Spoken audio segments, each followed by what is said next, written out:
Hello everyone. इस video में मैं पटना के इम्तिहान इंस्टीट्यूट के फुल सिलेबस के टेस्ट 2 के हिंदी मीडियम के क्वेश्चन को डिस्कस करने जा रहा हूं। ये सारे क्वेश्चंस आने वाले बीपीएससी 68th प्रिलिमिनरी एग्जामिनेशन में आप सबको सफल बनाने में बहुत ही ज़्यादा मदद करेंगे। आप इस वीडियो को लाइक कीजिए, शेयर कीजिए और यदि इस चैनल को सब्सक्राइब नहीं किए हैं तो प्लीज़ इस चैनल को सब्सक्राइब कीजिए। तो चलिए शुरू करते हैं।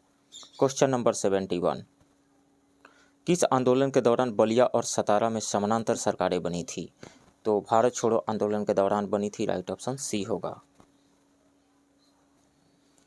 नेक्स्ट क्वेश्चन, किस शासक द्वारा सर्वप्रथम पाटलिपुत्र को राजधानी बनाया गया? तो हर्यक वंश के शासक उदयन या उदयभद्र ने सबसे पहले पाटलिपुत्र शहर को गंगा और सोन नदियों के संगम पर राजधानी के रूप में स्थापित किया। पहले इसकी राजधानी राजगृह थी। सो राइट ऑप्शन डी होगा, उदयन।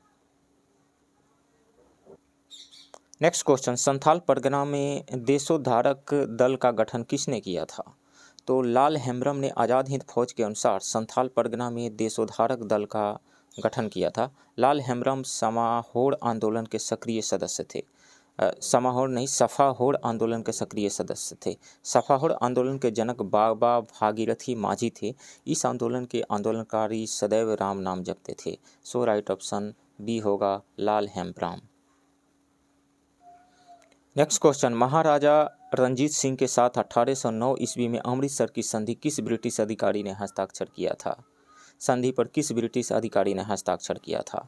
तब महाराजा रणजीत सिंह के साथ 1809 में ब्रिटिशों के साथ अमृतसर की संधि हुई। संधि पर अंग्रेजों की ओर से चार्ल्स मेटकाफ ने हस्ताक्षर किया था। इस समय लॉर्ड मिंटो बंगाल का गवर्नर जनरल था। Charles Metcalfe. Right option C होगा।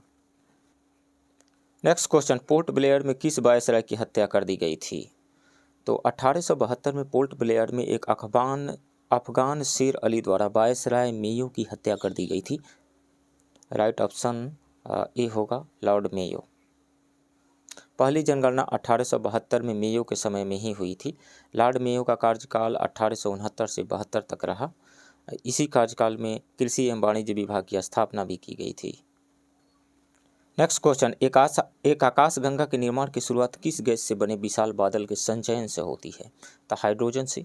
राइट ऑप्शन सी होगा। नेक्स्ट क्वेश्चन, अल्फ्रेड वेगनर के अनुसार लगभग कितने वर्ष पहले पेंजिया का विभाजन प्रारंभ हुआ था? तो अल्फ्रेड वेगनर ने 1912 में महाद्वीपीय विस्थापन का सिद्धांत दिया था। अल्फ्रेड वेगनर के अनुसार लगभग 20 करोड़ वर्ष पहले पेंजिया का विभाजन प्रारंभ हुआ था। राइट ऑप्शन बी होगा, 20 crore. Next question, Cocos plate निम्न में से किसके मध्य स्थित है? तो कोकोस प्लेट मध्यवर्ती अमेरिका और प्रशांत महासागरीय प्लेट के बीच स्थित है। और नजका दक्षिण अमेरिका व प्रशांत महासागरीय प्लेट के बीच स्थित है। राइट ऑप्शन यहाँ पे बी हो जाएगा, मध्यवर्ती अमेरिका और प्रशांत महासागरीय प्लेट के बीच। नेक्स्ट क्वेश्चन, पक्षाभ मेघों का निर्माण पृथ्वी तल से कितनी ऊंचाई पर होता है? पक्षाभ मेघ का मतलब कुमुलस क्लाउड्स। तो ये होता है, पक्षाभ मेघों का निर्माण 8000 से 12000 मीटर की ऊंचाई पर होता है। यह पतल तथा बिखरे हुए बादल होते हैं जो पंख के समान प्रतीत होते हैं। यह हमेशा सफ़ेद रंग के होते हैं। राइट ऑप्शन सी होगा, 8000 से 12000 मीटर की ऊंचाई पर। नेक्स्ट क्वेश्चन, विश्व का सबसे ऊंचा ज्वार भाटा किस स्थान पर आता है? तो विश्व का सबसे ऊंचा ज्वार भाटा कनाडा के नवा स्कोशिया में स्थित फंडी की खाड़ी में आता है। ज्वारीय उभार की ऊंचाई 15 से 16 मीटर के बीच होती है। सो राइट ऑप्शन सी होगा, फंडी की खाड़ी। नेक्स्ट क्वेश्चन, निम्नलिखित में से क्षेत्रफल की दृष्टि से 3 सबसे बड़े केंद्र शासित प्रदेश का आरोही क्रम है? तो अंडमान और निकोबार द्वीप समूह का क्षेत्रफल 8249 किलोमीटर, दिल्ली का 1483 किलोमीटर और पुडुचेरी का 490 किलोमीटर है। तो इस तरीक़े से हम पाते हैं कि अंडमान और निकोबार द्वीप समूह का एरिया इनमें सबसे ज़्यादा है, उसके बाद दिल्ली का है, उसके बाद पुडुचेरी का है। सो राइट ऑप्शन सी होगा। नेक्स्ट क्वेश्चन, काराकोरम, कैलाश, जस्कर एवं लद्दाख पर्वत श्रेणियाँ किस हिमालय का हिस्सा है? तो ट्रांस हिमालय मूलतः यूरेशियन प्लेट का एक खंड है। इसे तिब्बत हिमालय या टेथिस हिमालय की भी संज्ञा प्रदान की गई है। इसके अंतर्गत काराकोरम, कैलाश, जस्कर एवं लद्दाख आदि पर्वत श्रेणियाँ आती है जिनका निर्माण हिमालय से भी पहले हो चुका है। सो राइट ऑप्शन ए होगा, ट्रांस हिमालय के ये हिस्से हैं। नेक्स्ट क्वेश्चन, किस नदी को विश्व की सबसे अधिक विश्वासघाती नदी कहा जाता है? तो जब गंगा नदी पश्चिम बंगाल में पहुंचती है तो भागीरथी और हुगली नाम की दो प्रमुख वितरिकाओं में बंट जाती है। हुगली को विश्व की सबसे अधिक विश्वासघाती नदी कहा जाता है। इसी के तट पर कोलकाता बंदरगाह है जिसे पूर्व का लंदन कहा जाता है। सो राइट ऑप्शन सी होगा, हुगली। नेक्स्ट क्वेश्चन, कोपेनहेगन के भारतीय जलवायु वर्गीकरण की पद्धति किन तत्वों पर आधारित है? तो कोपेनहेगन ने भारतीय जलवायु को 8 जलवायु प्रदेशों में वर्गीकृत किया है। उन्होंने जलवायु वर्गीकरण के लिए तापमान और वर्षा को आधार बनाया है। तापमान और वर्षा, वर्षा नहीं वर्षा, तापमान और वर्षा, राइट ऑप्शन ई हो जाएगा, more than 1। Next question, laterite मृदा में किस पदार्थ की कमी होती है? तो लैटेराइट मृदा में वर्षा के साथ चूना एवं सिलिका के निछालन तथा लोहे के ऑक्साइड और एल्युमिनियम के यौगिक भरपूर होते हैं। इसमें नाइट्रोजन, फास्फोरस और कैल्शियम की कमी होती है। नाइट्रोजन, फास्फोरस और कैल्शियम तीनों की कमी होती है। राइट ऑप्शन डी होगा। नेक्स्ट क्वेश्चन, राष्ट्रीय वन नीति के अनुसार मैदानी भागों में कितना प्रतिशत क्षेत्र को आच्छादित करने की आवश्यकता है? तो राष्ट्रीय वन नीति के अनुसार भारत में 33.3% वन क्षेत्र की प्राप्ति का लक्ष्य रखा गया है। इसके अनुसार मैदानी भागों में 25% तथा पर्वतीय भागों में 60% क्षेत्र को वन आच्छादित करने की आवश्यकता है। तो राइट ऑप्शन यहाँ हो जाएगा सी, 25%। नेक्स्ट क्वेश्चन, गंडक परियोजना में निम्न में से कौन से सम्मिलित है? तो गंडक परियोजना उत्तर प्रदेश तथा बिहार का संयुक्त प्रयास था। 1959 के एक समझौते के अनुसार नेपाल भी इसमें सम्मिलित हो गया। तो तीनों हैं, बिहार है, उत्तर प्रदेश है और नेपाल। राइट ऑप्शन ई होगा, more than 1। Next question, Bharat का कौन सा राज्य सबसे कम राज्यों के साथ अपनी सीमा साझा करता है? तो सिक्किम और मेघालय सिर्फ एक राज्य के साथ अपनी सीमा साझा करता है, सिक्किम और मेघालय, जबकि गोवा और त्रिपुरा 2 राज्यों के साथ अपनी सीमा साझा करते हैं। सिक्किम पश्चिम बंगाल से तथा मेघालय असम के साथ अपनी सीमा साझा करता है। सो राइट ऑप्शन यहाँ पे हो जाएगा, सिक्किम सबसे कम राज्यों से अपना बॉर्डर शेयर करता है, बी। नेक्स्ट क्वेश्चन, उष्णकटिबंधीय चक्रवात किन 2 अक्षांशों के बीच में पाए जाते हैं? तो उष्णकटिबंधीय चक्रवात कम दबाव वाले उग्र मौसम तंत्र है जो 30 डिग्री उत्तर तथा 30 डिग्री दक्षिण अक्षांश के बीच पाए जाते हैं। उत्तरी गोलार्ध में इनकी दिशा घड़ी की सुइयों के विपरीत एवं दक्षिणी गोलार्ध में घड़ी की सुइयों के दिशा में होती है। राइट ऑप्शन डी होगा, 30 डिग्री उत्तर तथा 30 डिग्री दक्षिणी अक्षांश के बीच। नेक्स्ट क्वेश्चन, गंगा के दक्षिणी तटबंध से लगे दक्षिण की ओर गहराई वाले क्षेत्र को क्या कहा जाता है? तो गंगा के दक्षिणी तट से लगे दक्षिण की ओर गहराई वाले क्षेत्र को टाल कहा जाता है। इसमें बाढ़ का जल भर जाता है, टाल। राइट ऑप्शन सी होगा। नेक्स्ट क्वेश्चन, घोघा चाप झील वर्षा के अतिरिक्त किस नदी से जल ग्रहण करता है? तो कटिहार जिला के मनिहारी प्रखंड में स्थित घोघा चाप एक बड़ी झील है। यह लगभग 5 किलोमीटर क्षेत्र में फैली हुई है। इस झील में पानी की आपूर्ति मानसून के जल प्रवाह तथा महानंदा नदी के बरसाती अतिरिक्त से होता है। सो कहाँ से प्राप्त करता है? घोघा चाप झील वर्षा के अतिरिक्त महानंदा नदी से जल ग्रहण करता है। राइट ऑप्शन सी होगा।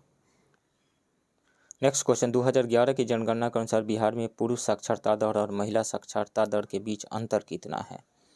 तो 2011 की जनगणना के अनुसार बिहार में कुल साक्षरता दर 61.8% है, जिसमें पुरुष साक्षरता दर 71.2% और महिला साक्षरता दर 51.5% है।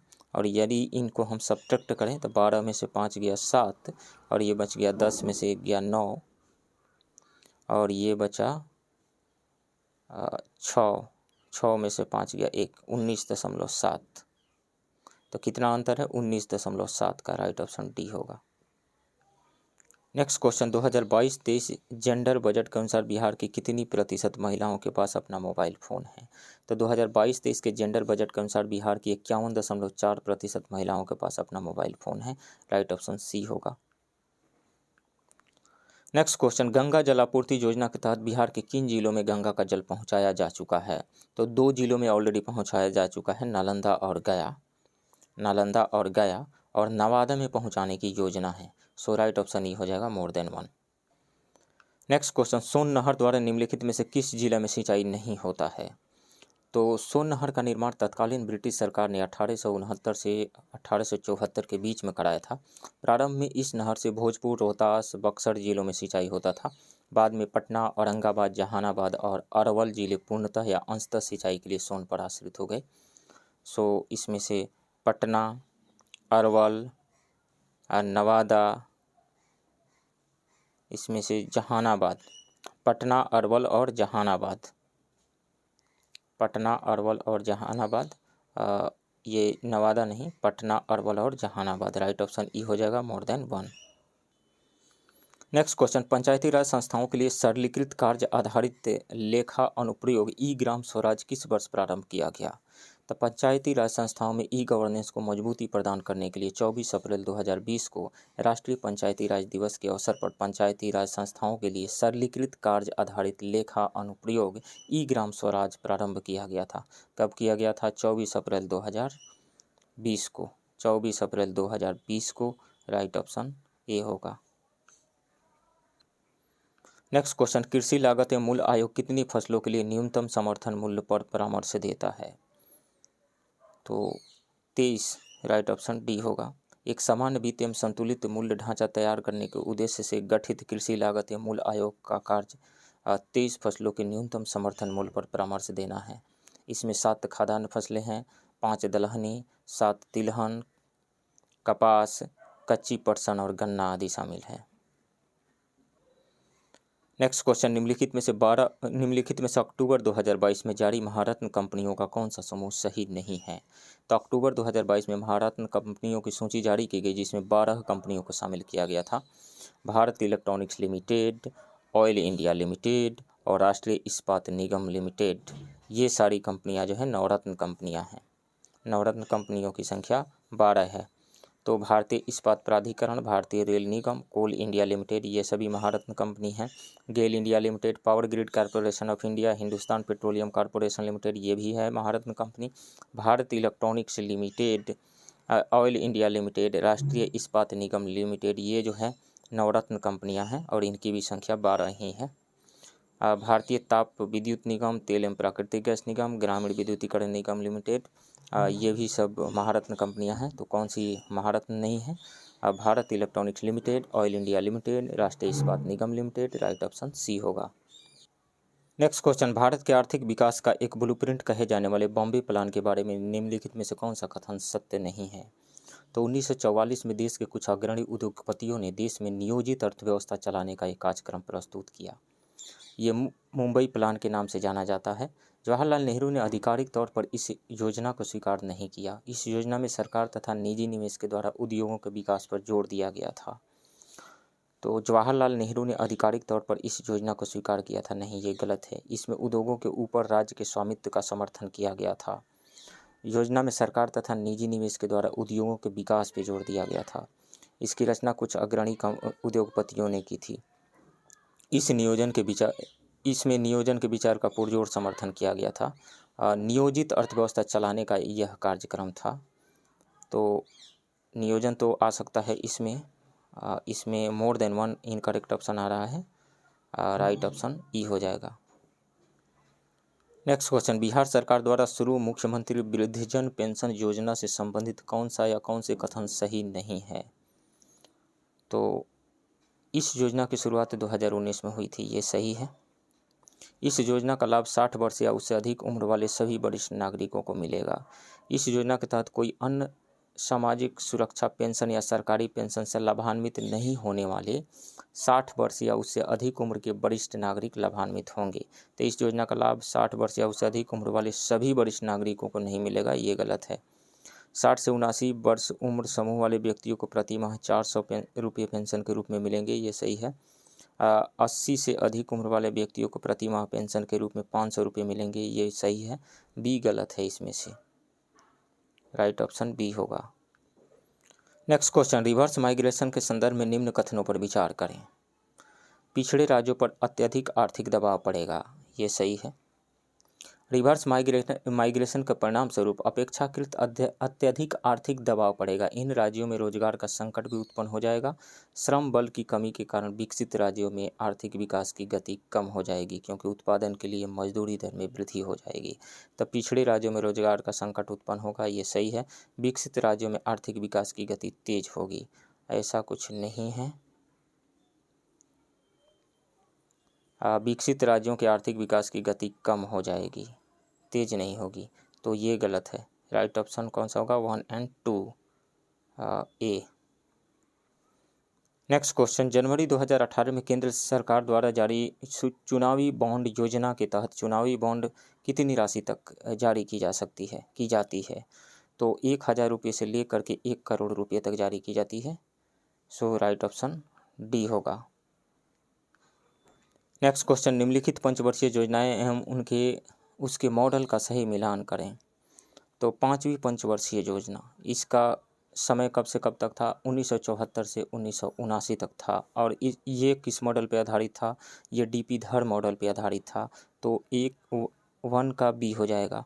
छठी पंचवर्षीय योजना का समय 80 से 85 1982-85 था, और ये ग्रोथ मॉडल पे आधारित था, growth model.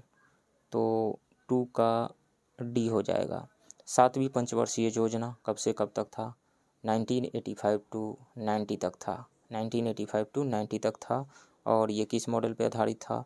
Pranab Mukherjee model पे आधारित था।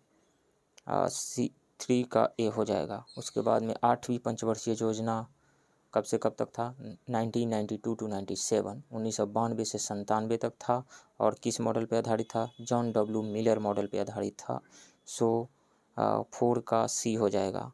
तो इसमें कौन सा सही ऑप्शन आ रहा है?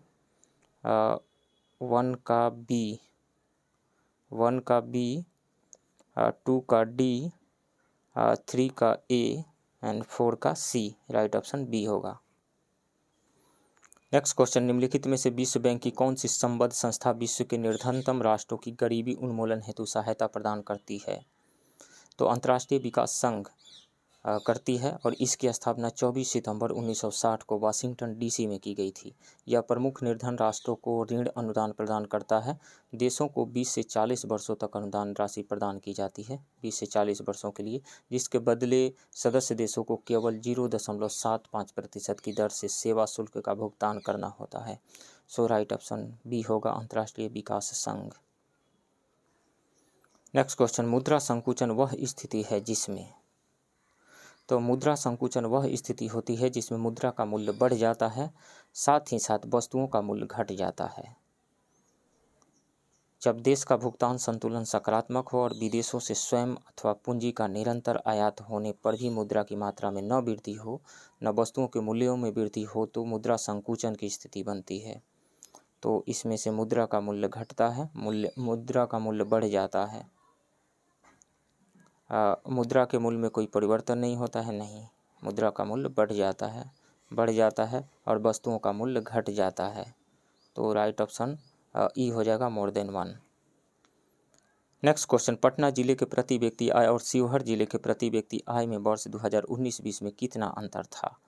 तो बिहार आर्थिक सर्वेक्षण के अनुसार प्रति व्यक्ति आय के मामले में पटना शीर्ष पर है।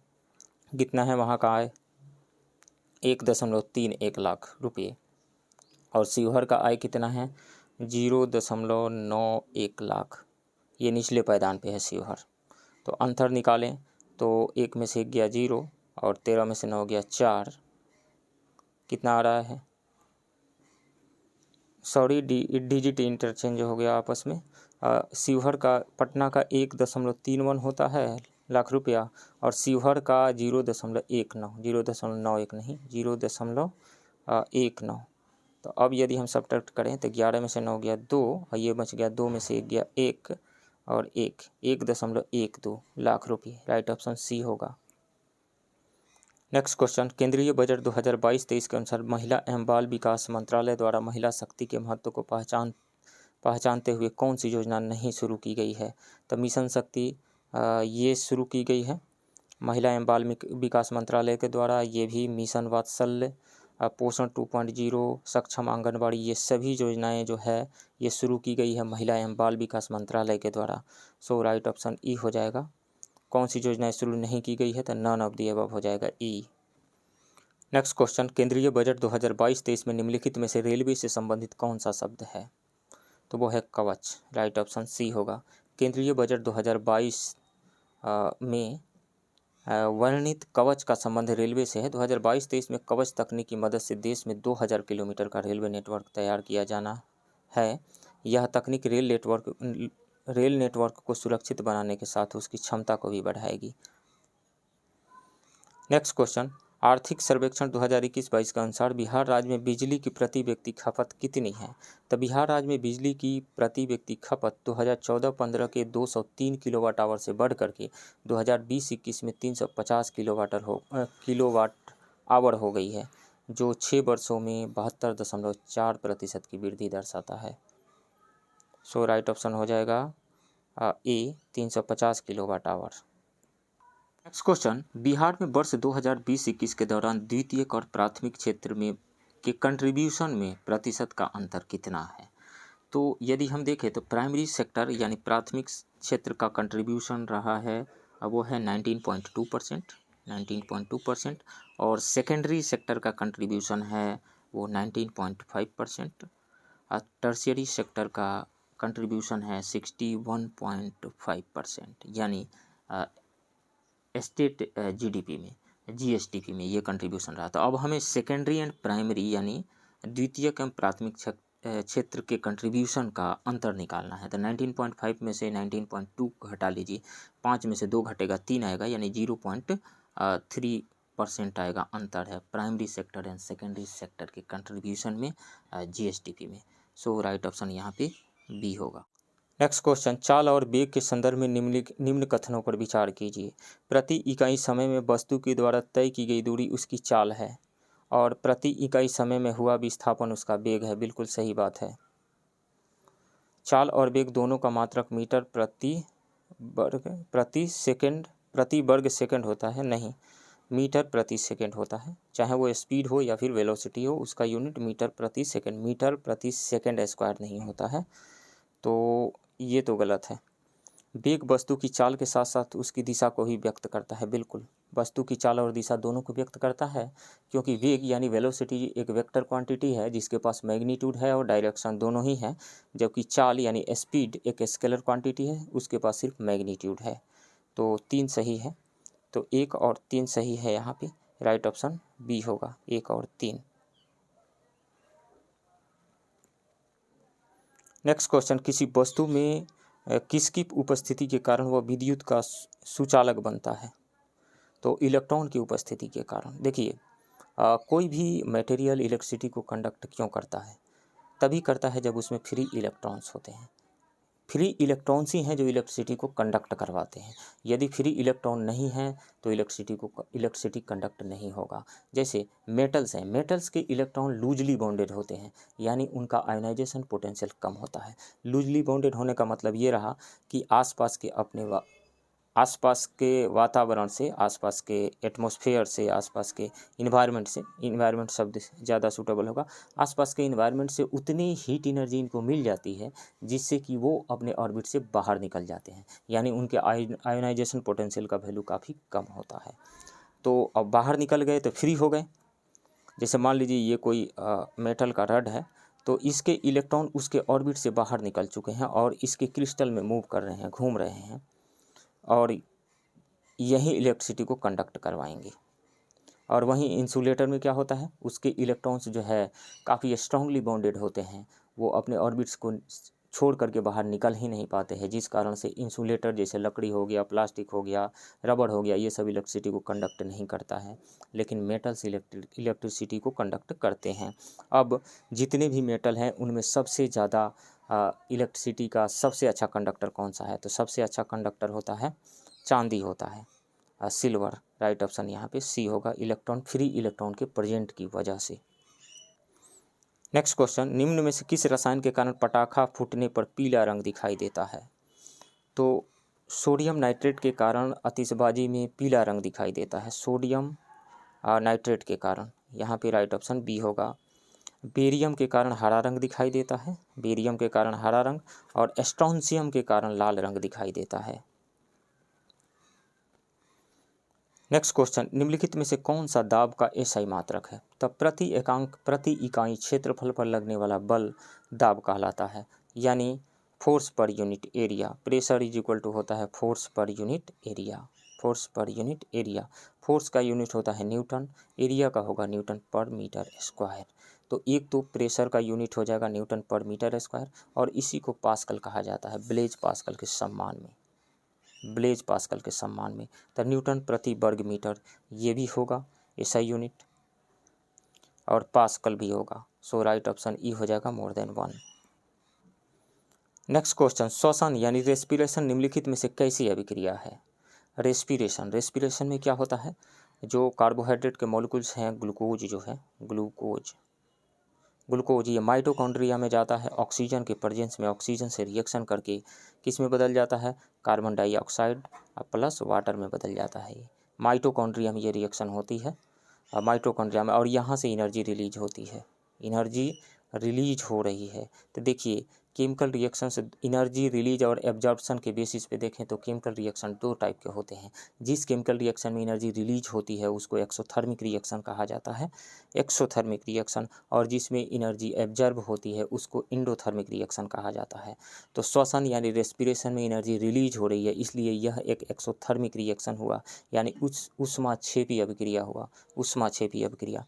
दूसरा एग्जाम्पल क्या हो सकता है? चूना में वाटर अब डाल दीजिए, यानी चूना और वाटर का घोल बनाइए, यानी कैल्शियम ऑक्साइड एंड वाटर का घोल बनाइएगा, तो कैल्शियम ऑक्साइड जो है CaO प्लस वाटर रिएक्शन करेंगे तो बनेगा वहाँ से कैल्शियम हाइड्रोक्साइड बनेगा, यानी क्विक लाइम को वाटर से रिएक्शन करवाइएगा तो स्लैक्ट लाइम बनेगा, और यहाँ पे लार्ज अमाउंट में एनर्जी रिलीज होती है। आप खदकते हुए देखेंगे, जब वाल को पेंट किया जाता है, दीवार को जब पेंट किया जाता है चूना के साथ, तो खदकने लगता है, डालते हैं पानी में तो हीट वहाँ से रिलीज हो रही है। तो वो कौन सा अभिक्रिया हुआ? ऊष्माक्षेपी अभिक्रिया हुआ, यानी एक्सोथर्मिक रिएक्शन हुआ। और जैसे ग्लूकोज को पानी में आप डालते हैं, इनो को पानी में डालते हैं तो वो ठंडा हो जाता है, यानी हीट को एब्जर्व कर लेता है, तो वो कौन सा रिएक्शन हुआ? वो हुआ इंडोथर्मिक रिएक्शन। तो श्वसन कैसा? ऊष्माक्षेपी अभिक्रिया है, हीट रिलीज हो रही है यहाँ से, राइट ऑप्शन सी होगा। नेक्स्ट क्वेश्चन, लिटमस विलयन जब न तो अम्लीय होता है न ही क्षारीय होता है तब वह किस रंग का होता है? तो जब न्यूट्रल के केस में, जब उदासीन के कंडीशन में यह पर्पल कलर को शो करता है, बैगनी कलर को शो करता है, राइट ऑप्शन ए होगा। और लिटमस जो है, ब्लू लिटमस जो है, एसिड के प्रेजेंस में ब्लू लिटमस रेड में कन्वर्ट हो जाता है, और बेस के प्रेजेंस में रेड लिटमस ब्लू में कन्वर्ट हो जाता है। नेक्स्ट क्वेश्चन, नेटल पौधे के पत्तों को छूने पर डंक जैसा दर्द होता है, यह दर्द किस अम्ल के स्त्राव से होता है? तो नेटल पौधे में मिथेनोइक नाम का अम्ल होता है, HCOOH, इसको फॉर्मिक एसिड भी कहा जाता है। मिथेनोइक अम्ल या फॉर्मिक एसिड, मिथेनोइक एसिड या फॉर्मिक एसिड इसकी प्रेजेंस की वजह से होता है, तो मिथेनोइक अम्ल, राइट ऑप्शन बी होगा। चींटी के डंक में भी यही होता है, बिच्छू के डंक में भी यही होता है, सो राइट ऑप्शन बी होगा। नेक्स्ट क्वेश्चन, निम्न में से किस घोल में विद्युत चालकता नहीं होगी? तो या तो रटना हो तो रट जाइए कौन सा है, या फिर समझ जाइए कि विद्युत चालकता क्यों होती है। तो देखिए किसी भी सॉल्यूशन में यदि हम किसी सब्सटेंस को डालें, किसी कंपाउंड को डालें, वो आयंस में टूट जाए, तो जब आयंस में टूटेगा तो वही आयंस जो है अपोजिट डायरेक्शन में मूव करके और इलेक्ट्रिसिटी को कंडक्ट करवाने में हेल्प करेंगे। तो जहाँ तक सोडियम हाइड्रोक्साइड घोल की बात है, NaOH, तो घोल में जो ही हम NaOH जो है Na+ में, Na+ एंड OH- में ये टूट जाता है, मतलब ये आयंस में ब्रेक हो गया। तो Na+ और OH- दो अपोजिट चार्जेस, दो अपोजिट डायरेक्शन में मूव करेंगे और इलेक्ट्रिसिटी को कंडक्ट करवाएंगे। एसिटिक एसिड देख लीजिए, एसिटिक एसिड का मतलब CH3COOH। तो चूँकि ये एसिड है तो सॉल्यूशन में H+ आयन देगा, तो यहाँ से H+ निकल जाएगा, H+ हो जाएगा और CH3COO- हो जाएगा यहाँ से। तो यहाँ पर भी आयंस में ये ब्रेक हो गया, हालांकि ये वीक एसिड है लेकिन आयंस में ब्रेक हो गया और इलेक्ट्रिसिटी को कंडक्ट करवाने में हेल्प करेगा। तो ये भी इलेक्ट्रिसिटी को कंडक्ट करवाएगा। सोडियम हाइड्रोक्साइड का घोल इलेक्ट्रिसिटी को कंडक्ट करवाएगा, एसिटिक एसिड का घोल इलेक्ट्रिसिटी को कंडक्ट कराएगा।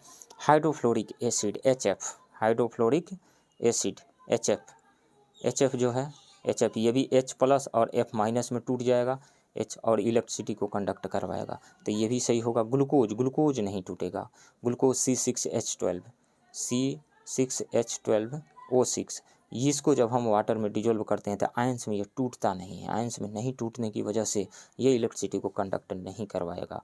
सो राइट ऑप्शन यहाँ पे बी होगा। निम्न में से किस घोल में विद्युत चालकता नहीं होगी, तो ग्लूकोज में नहीं होगी। नेक्स्ट क्वेश्चन, डाल्टन का परमाणु सिद्धांत निम्न में से किसके लिए एक स्पष्टीकरण प्रदान करता है? द्रव्यमान संरक्षण और रासायनिक संयोजन का नियम द्रव्यमान संरक्षण के लिए प्रदान तो करता है, तो ये गलत होगा। द्रव्यमान संरक्षण और निश्चित अनुपात का नियम, ये सही होगा। द्रव्यमान संरक्षण और निश्चित अनुपात का नियम। मैं एक रिएक्शन लेता हूँ यहाँ पे, H2 + O2, H2 + O2 ये बना रहा है H2O। बैलेंस यदि हम करें तो बैलेंस करने के लिए 2 से मल्टीप्लाई कर दीजिए इधर, और इधर 2 से मल्टीप्लाई कर दीजिए, बैलेंस हो गया ये। तो द्रव्यमान संरक्षण यानी कंजर्वेशन ऑफ मास क्या कहता है? कंजर्वेशन ऑफ मास कहता है कि total mass of the reactants will be equal to total mass of the product. मतलब ये रहा कि मास को न तो क्रिएट किया जा सकता है और न ही डिस्ट्रॉय किया जा सकता है। मतलब रिएक्टेंट्स किसी भी कोई कंटेनर लीजिए और उसमें रिएक्टेंट्स को मिक्स कर दीजिए और उसका मास आप कैलकुलेट कर लीजिए, उसके मास को कैलकुलेट कर लीजिए और रिएक्शन होने के बाद में मास को कैलकुलेट कर लीजिए, तो दोनों का मास सेम होगा। मतलब ये रहा कि मास न तो क्रिएट किया जा सकता है, नहीं डिस्ट्रॉय किया जा सकता है। होता क्या है, जब रिएक्शन हुआ तो एटम्स का जस्ट रीअरेंजमेंट हो गया, एक्सचेंज हो गया, रीअरेंज हो गए। एटम्स जो है रीअरेंज हो गए, कहीं बाहर से कोई दूसरा नहीं आया, अंदर से निकल करके बाहर नहीं गया, सिर्फ जो है एटम का रीअरेंजमेंट हो गया, तो इस कारण से मास रिमेन कंजर्व रहा। अब दूसरी बात यह है कि निश्चित अनुपात का नियम क्या है? निश्चित अनुपात का नियम, देखिए यदि वाटर आप लेते हैं,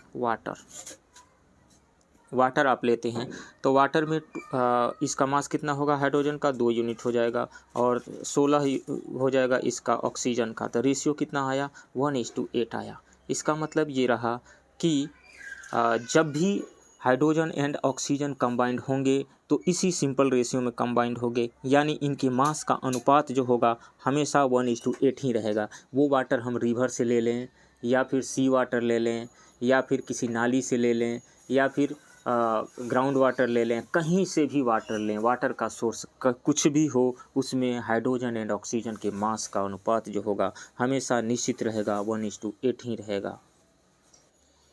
नेक्स्ट क्वेश्चन, निम्नलिखित ऊर्जा विकिरण के प्रकारों में ऊर्जा का सही क्रम क्या होगा?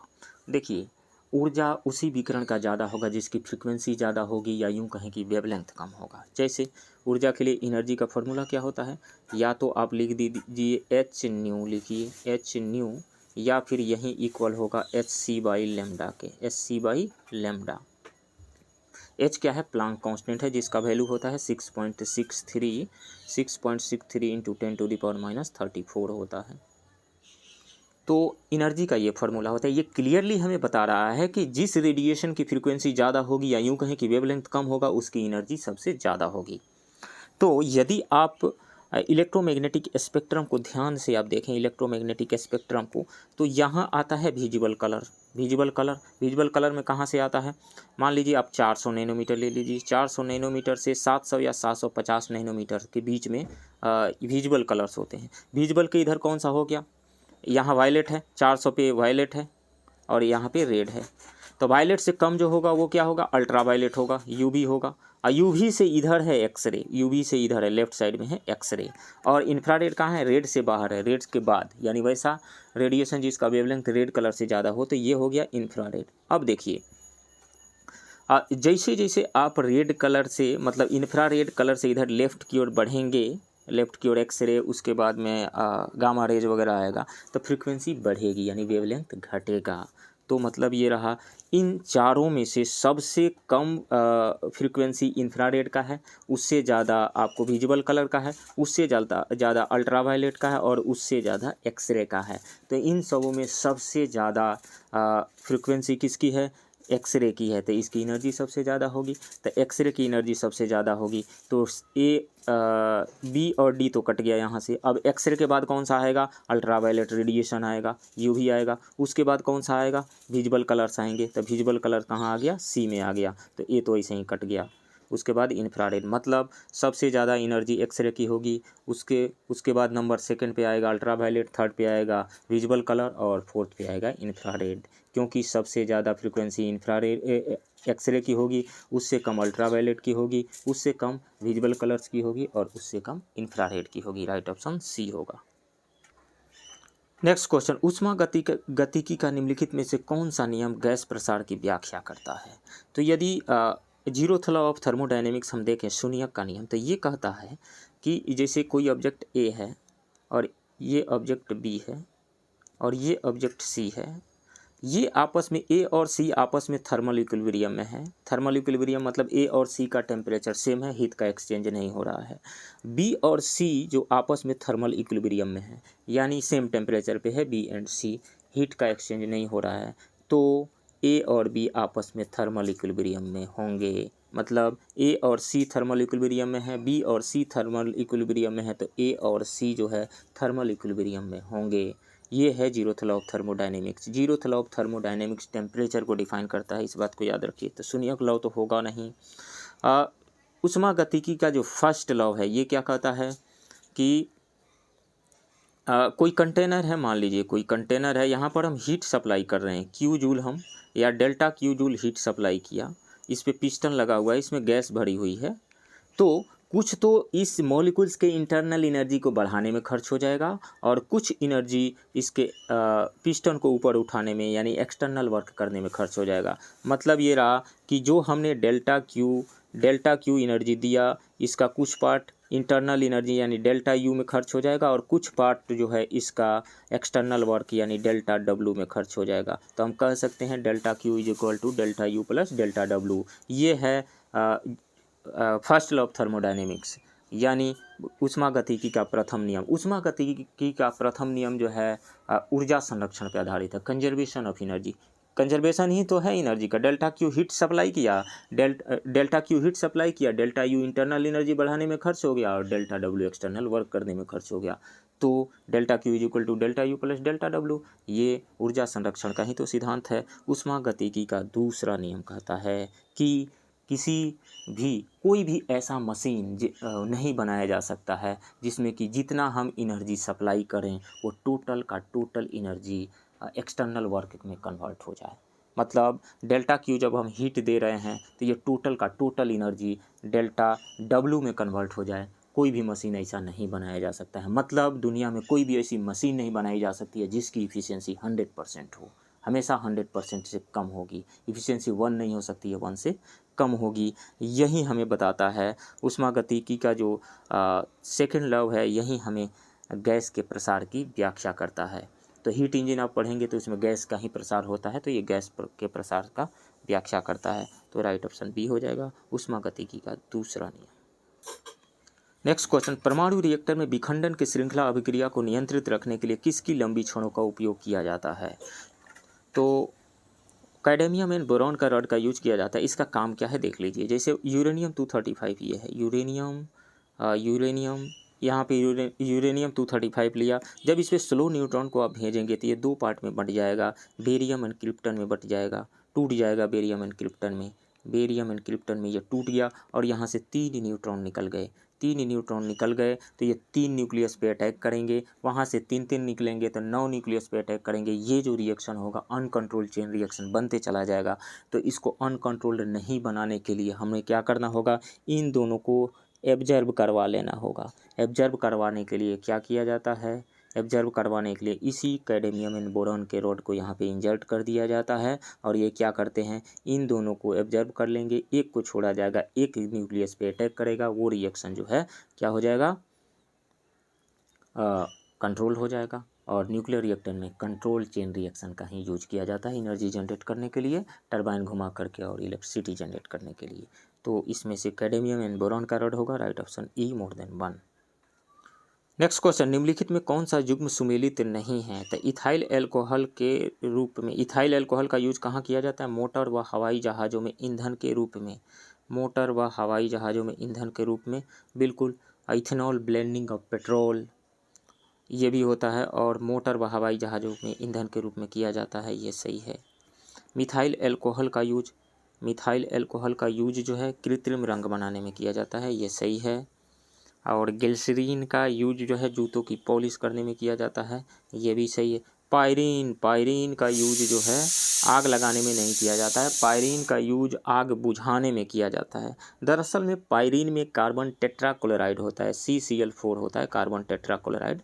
जब जहाँ पर भी आग लगी हुई है, यहाँ जा रहा है तो वहाँ आग है, तो ये क्या करता है, डीकम्पोज हो जाता है, डीकम्पोज होकर के एक गैस बनाता है जिसको फॉस्जीन गैस कहा जाता है, COCl2 बना लेता है फॉस्जीन गैस। और ये फॉस्जीन गैस क्या है, जिस ऑब्जेक्ट में भी आग लगी हुई है उस पे जा करके एक लेयर बना देता है, और लेयर बना करके ऑक्सीजन के कंटेक्ट को ब्रेक कर देता है, ऑक्सीजन के सप्लाई को रोक देता है। तो जब ऑक्सीजन की सप्लाई ही नहीं होगी तो दहन नहीं होगा, कंबसन नहीं होगा, आग बुझ जाएगी। तो आग बुझाने में इसका यूज किया जाता है, आग लगाने में यूज नहीं किया जाता है, तो यही गलत है, राइट ऑप्शन डी होगा। नेक्स्ट क्वेश्चन, कोबाल्ट 60 जिसे विकिरण चिकित्सा के रूप में प्रयोग किया जाता है उत्सर्जित करता है, तो कोबाल्ट 60 जो उत्सर्जित करता है गामा रेज, इसी का यूज किया जाता है चिकित्सा के क्षेत्र में, राइट ऑप्शन डी होगा। नेक्स्ट क्वेश्चन, निम्नलिखित में से कौन सा दुर्बल क्षारक नहीं है, यानी वीक बेस नहीं है? तो अमोनियम हाइड्रोक्साइड की यदि बात करें तो इसका फार्मूला होगा NH4OH। सोडियम बाइकार्बोनेट का NaHCO3 बाइकार्बोनेट हो गया। मैग्नीशियम हाइड्रोक्साइड का MgOH का होल ट्वाइस हो गया, MgOH का होल ट्वाइस। सोडियम हाइड्रोक्साइड की बात करें तो NaOH होता है इसका फार्मूला। NaOH जो है बहुत ही ज़्यादा स्ट्रॉन्गर बेस है, ये स्ट्रॉन्गर बेस है, तो सोडियम हाइड्रोक्साइड दुर्बल क्षारक नहीं है, स्ट्रॉन्गर बेस है, राइट ऑप्शन डी होगा। ये सभी बेस हैं, ये OH आयंस वैसे सब्सटेंस जो सॉल्यूशन में OH माइनस आयन प्रदान करते हैं वो बेस होते हैं। तो सोडियम हाइड्रोक्साइड जो स्ट्रॉन्गर बेस है, वीक बेस नहीं है। नेक्स्ट क्वेश्चन, निम्नलिखित में से किस में पराश्रव्य तरंगों का प्रयोग होता है? अल्ट्रासाउंड मशीन में अल्ट्रासोनिक वेव का यूज किया जाता है, कीड़ों को नष्ट करने में, छिपी वस्तुओं को खोजने में, स्वचालित दरवाजों को नियंत्रित करने में, इन सभी में, और ये सभी 9th क्लास के बुक में साउंड वाले चैप्टर में दिया हुआ है। सो राइट ऑप्शन ई हो जाएगा, all of the above. Next question, एक तार में बहती हुई विद्युत धारा एवं विभवांतर को 2 गुना बढ़ा दिया जाए तो विद्युत शक्ति होगी, यानी electric current and potential difference दोनों को 2 टाइम्स कर दिया जाए तो पावर कितना होगा? हम जानते हैं कि पावर इज इक्वल टू होता है VI होता है, VI। अब क्या कीजिए, V को 2 टाइम्स कर देना है, I को 2 टाइम्स कर देना है, तो 2 2 मिल करके 4 टाइम्स होगा, 4VI हो जाएगा ना। तो पावर कितने टाइम्स इंक्रीज हो गया? 4 टाइम्स इंक्रीज हो गया, सो 4 गुनी हो जाएगी, राइट ऑप्शन P होगा। नेक्स्ट क्वेश्चन, निम्नलिखित में से कौन सी राशि सदिश नहीं है, वेक्टर क्वांटिटी नहीं है, यानी स्केलर कौन कौन सी है? तो डिस्प्लेसमेंट, विस्थापन, वेग यानी वेलोसिटी, और बल यानी फोर्स, ये तीनों जो है वेक्टर क्वांटिटी है। ऐसा इसलिए क्योंकि इन तीनों के पास मैग्नीट्यूड है, डायरेक्शन है, और ट्रेंगल ऑफ वेक्टर एडिशन या parallelogram law of vector addition कहिए या वेक्टर अलजेब्रा के लॉ कहिए, इनको फॉलो करती हैं ये। दैट्स वाई ये तीनों जो है वेक्टर क्वांटिटी। आयतन जो है, आयतन आयतन क्या होता है? V is equal to mass per unit, mass per unit नहीं, स्पेस इन 1 मीटर क्यूब। तो पर मीटर क्यूब जो होता है आयतन का यूनिट होता है पर मीटर क्यूब। और ये आयतन जो है एक स्केलर क्वांटिटी है, इसके पास सिर्फ मैग्नीट्यूड है, डायरेक्शन नहीं है आयतन के पास। तो ये हो जाएगा, ये एक स्केलर क्वांटिटी है, वेक्टर नहीं है, सो राइट ऑप्शन यहाँ पे डी होगा। नेक्स्ट क्वेश्चन, लोलक की कालावधि किस पर डिपेंड करती है, यानी सिंपल पेंडुलम का टाइम पीरियड किस पे डिपेंड करता है? तो सिंपल पेंडुलम का टाइम पीरियड जो होता है वो है 2π√L/G होता है, L/G। L क्या है? जैसे मान लीजिए कि ये सिंपल पेंडुलम यहाँ एक है, इस ऑब्जेक्ट को जो लटकाया गया उसको बॉब कहा जाता है, और ये लेंथ इसका L है स्ट्रिंग का, ये बॉब है जिसका मास m है। देखिए टाइम पीरियड के फार्मूला में कहीं भी बॉब का मास नहीं आया हुआ है, सिंपल पेंडुलम का मास नहीं आया हुआ है। तो लोलक की कालावधि किस पर निर्भर करती है? तो द्रव्यमान के ऊपर निर्भर करती है, बिल्कुल गलत है, द्रव्यमान आया ही नहीं है फार्मूला, द्रव्यमान से यानी मास से इंडिपेंडेंट है। लंबाई के ऊपर निर्भर करती है, बिल्कुल लेंथ पे डिपेंड करती है। लेंथ ज़्यादा होगा तो टाइम पीरियड ज़्यादा होगा, लेंथ कम होगा तो टाइम पीरियड कम होगा, तो ये सही है। समय के ऊपर डिपेंड करता है, समय क्या, ये तो खुद समय है, समय के ऊपर क्या डिपेंड, मतलब समय ज़्यादा है तो टाइम पीरियड ज़्यादा होगा, समय कम रहेगा तो टाइम पीरियड कम होगा, ऐसा कुछ नहीं है, समय तो इसमें है नहीं। तापक्रम के ऊपर डिपेंड करता है, बिल्कुल टेम्परेचर यदि हम इंक्रीज करते हैं तो थर्मल एक्सपेंशन होता है। किसी भी सॉलिड के टेम्परेचर को आप इंक्रीज कीजिए, सॉलिड हो, लिक्विड हो या गैसेस हो, लिक्विड का भी टेम्परेचर इंक्रीज करेंगे तो उसमें मॉलिक्यूल्स के बीच का डिस्टेंस इंक्रीज करता है। सॉलिड जो है यदि टेम्परेचर इंक्रीज करते हैं, हीट सप्लाई करते हैं तो इनमें एक्सपेंशन होता है, इसका लेंथ इंक्रीज करता है, थोड़ा सा इंक्रीज हो जाएगा इसका लेंथ। तो जब लेंथ इंक्रीज हो जाएगा, इस स्ट्रिंग का लेंथ इंक्रीज हो गया तो टाइम पीरियड बढ़ जाएगा ना, टाइम पीरियड बढ़ जाएगा तो क्लॉक जो है स्लो हो जाएगी। तो तापक्रम के ऊपर तो डिपेंड करता ही करता है निश्चित रूप से। तो दो चीज़ें हो गई यहाँ पे डिपेंड करता है, किसमें, लंबाई के ऊपर डिपेंड करता है और तापक्रम यानी टेम्परेचर पे डिपेंड करता है। राइट ऑप्शन ये हो जाएगा, मोर देन 1। नेक्स्ट क्वेश्चन, आधुनिक भ्रूण विज्ञान का पिता किसे कहा जाता है था? तो यदि हम इनमें से देखें तो विलियम रॉक्सबर्ग को भारतीय वनस्पति विज्ञान का जनक कहा जाता है। और लुईस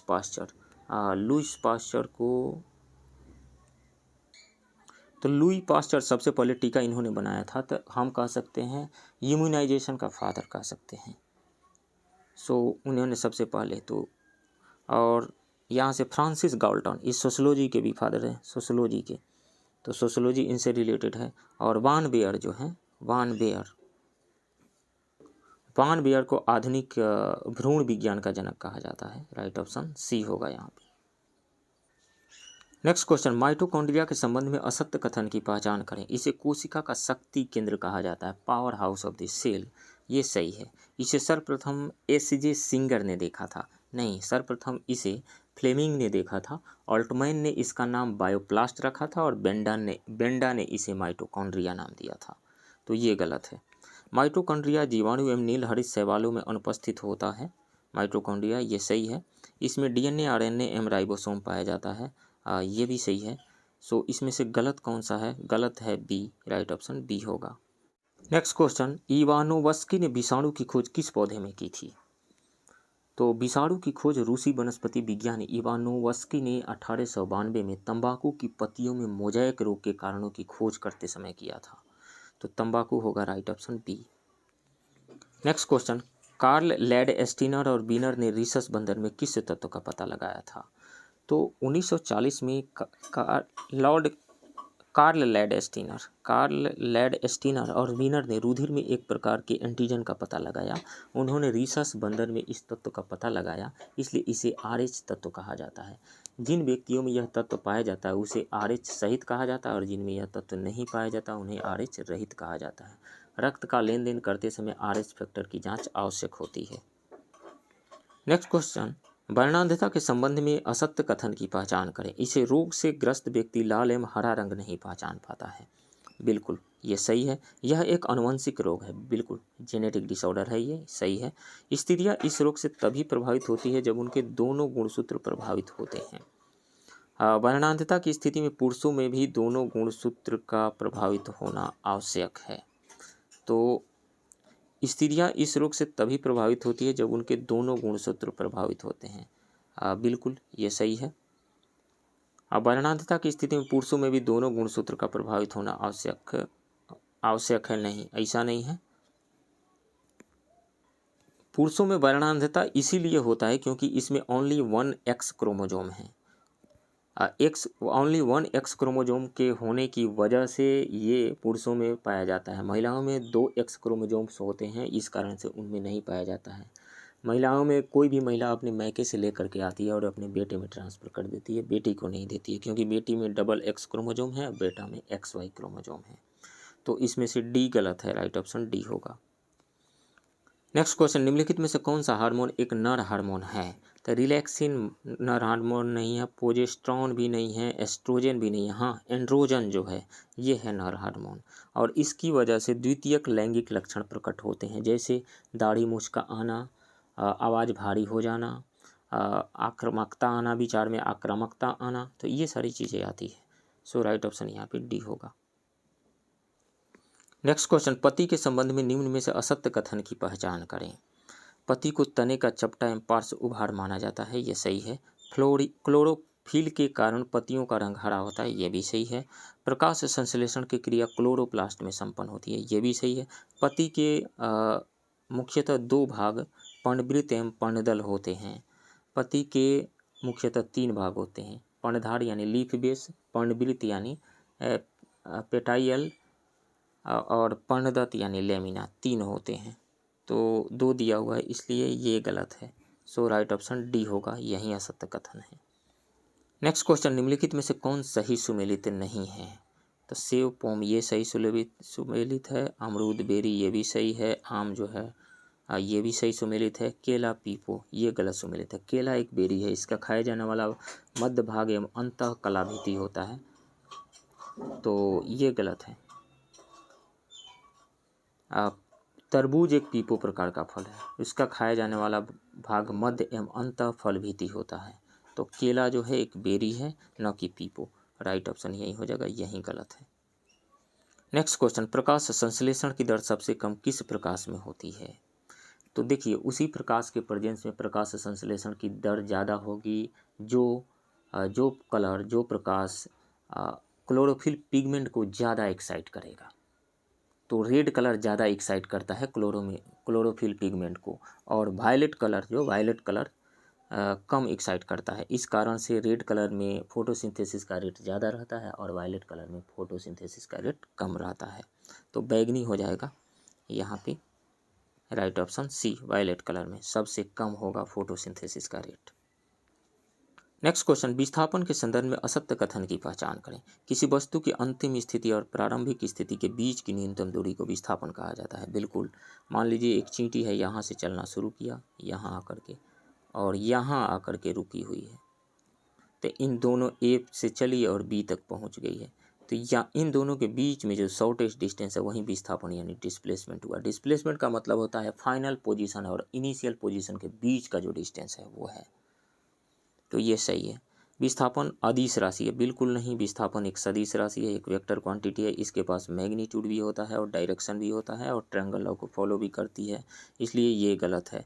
विस्थापन का मान धनात्मक एवं ऋणात्मक हो सकता है, बिल्कुल हो सकता है, धनात्मक और ऋणात्मक दोनों हो सकता है, पॉजिटिव डायरेक्शन और नेगेटिव डायरेक्शन दोनों ही डायरेक्शन में हो सकता है। विस्थापन का मान शून्य भी हो सकता है, बिल्कुल शून्य हो सकता है। जैसे यहीं चींटी घूम फिर करके गई, जहाँ रहती है वहाँ से गई, घूम करके दाना ले करके फिर अपनी जगह पे आ गई, तो उसका नेट डिस्प्लेसमेंट कितना हुआ? 0 हुआ, तो शून्य तो हो सकता है। गलत कौन सा है? विस्थापन जो है अदिश राशि नहीं है, सदिश राशि है, वेक्टर क्वांटिटी है। राइट ऑप्शन बी होगा।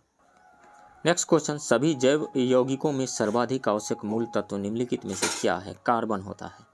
सभी जैव यौगिकों में मूल तत्व कार्बन होता है, कार्बन हर जगह मौजूद है। राइट ऑप्शन ए होगा।